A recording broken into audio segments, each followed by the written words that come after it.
Bonjour, voici l'info C'est ma TV en bref.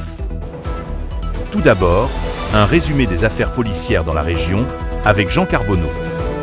Dans la nuit du 20 octobre vers 1h30, les policiers de la MRC de Lillet ont procédé à l'interception d'un individu pour un grand excès de vitesse sur l'autoroute 20 dans le secteur du kilomètre 400.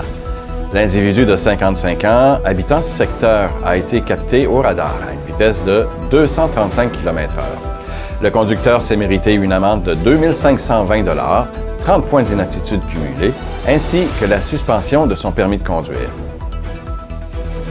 En début de soirée, le 17 octobre, des policiers de la Sûreté du Québec de la MRC de Montmagny ont intercepté un véhicule qui circulait sur la rue principale à 146 km/h dans une zone de 90, tout juste à la sortie du village de Notre-Dame-du-Rosaire. L'homme de 22 ans, de Matane, a reçu une amende de 1 089 $, en plus de perdre 10 points d'inaptitude.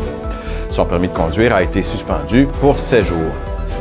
Et le 19 octobre, vers 13h30, les patrouilleurs de la MRC de Bellechasse ont été appelés pour un vol à l'étalage. Ils ont intercepté la personne recherchée à bord de son véhicule dans le secteur de Saint-Raphaël.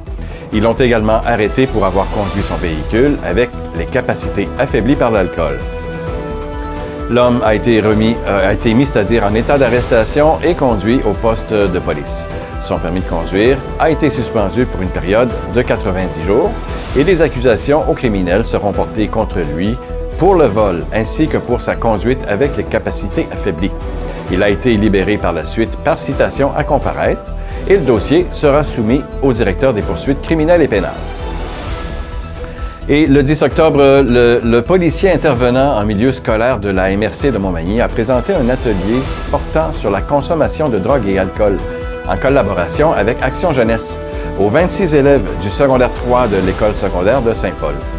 Du 7 au 11 octobre, il fut également présent en ces lieux et à l'école Louis-Jacques Cazot pour y assurer une surveillance et une visibilité aux récréations et sur les heures de dîner. Jean Carbonneau, C'est ma TV Information, Montmagny. Composé d'une vingtaine d'entrepreneurs, de chambres de commerce et d'organismes qui les appuient au quotidien, une délégation de la Fédération des chambres de commerce du Québec était de passage à l'Assemblée nationale mardi dernier afin d'exhorter le gouvernement Legault à présenter rapidement des mesures qui permettront de donner un véritable souffle aux PME et entrepreneurs québécois. La Fédération des chambres de commerce du Québec et la Chambre de commerce et industrie de la MRC de Montmagny rappellent que les PME, qui continuent de subir le contexte économique défavorable, embauchent plus de 3 millions de Québécois et génèrent plus de 10 milliards de $ en retombées fiscales annuellement. Le Jardin floral de la Pocatière remporte le prestigieux concours canadien du programme « Cultiver le bonheur » de Scott Canada. Sélectionné parmi les 5 projets finalistes au Canada en avril dernier, le projet Jardin Jeune, un des lauréats du prix, a eu l'opportunité de concourir pour une subvention supplémentaire de 2 500 $ dans le cadre d'un concours sur les réseaux sociaux organisé par cette compagnie. Le comité organisateur du grandiose défilé de Noël, qui a connu tant de succès en décembre 2023 au centre-ville de Montmagny, annonce que ce grand événement reviendra, mais en décembre 2025. En effet, le comité a décidé de redoubler d'efforts l'an prochain afin de créer une expérience unique, un véritable conte de Noël vivant qui émerveillera petits et grands. Les organisateurs, qui ont vraiment senti que la population s'était approprié l'événement, ont indiqué par voie de communiqué que l'édition 2025 sera plus grandiose que jamais dans un grand ballet où la magie et l'enchantement seront au rendez-vous. Au sport, la seule et prochaine rencontre de l'Everest de la Côte-du-Sud de la Ligue de hockey junior 3 à du Québec pour le week-end est à domicile. Les Sud-Côtois reçoivent le Phoenix de Montréal ce vendredi soir à 19h45 à l'Arena de Montmagny.